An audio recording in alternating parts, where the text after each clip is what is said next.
By no means has inequality disappeared. The 2015 Stats South Africa, which is the agency that collects a whole range of data, that's the sort of most recent data. That suggests that up to 1 in 3 people are living on $60 a month.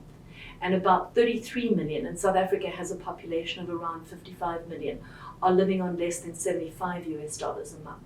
So very large numbers of South Africans, and poverty is racialized and feminized in South Africa. So we're talking largely about Black South Africans, we're talking about women, and we're talking about children and elderly. They bear the brunt of poverty, are living on or below the poverty line.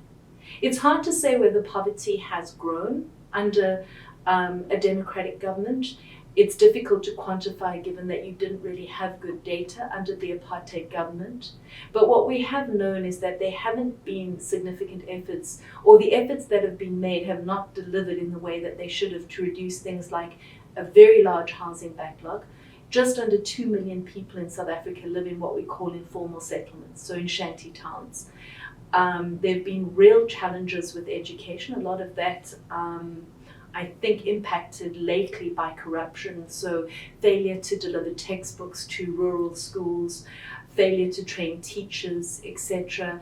Real problems around health. Some of it, especially around health, has been impacted by HIV. The health systems in the early days just were not equipped to cope with the large number of HIV patients who needed treatment, not just for HIV, but for a range of opportunistic infections. So I would say that we have not really achieved, we are not close to achieving equality in terms of socioeconomic rights. There's data that suggests that South Africa is one of the most unequal society in the world. You have a small minority of primarily white people, and there's a growing number of sort of Black millionaires and billionaires. And then you have a really large number of people, as I've indicated, who are living in poverty in South Africa. It's a profoundly unequal society, and democracy has not really addressed that inequality in a meaningful way.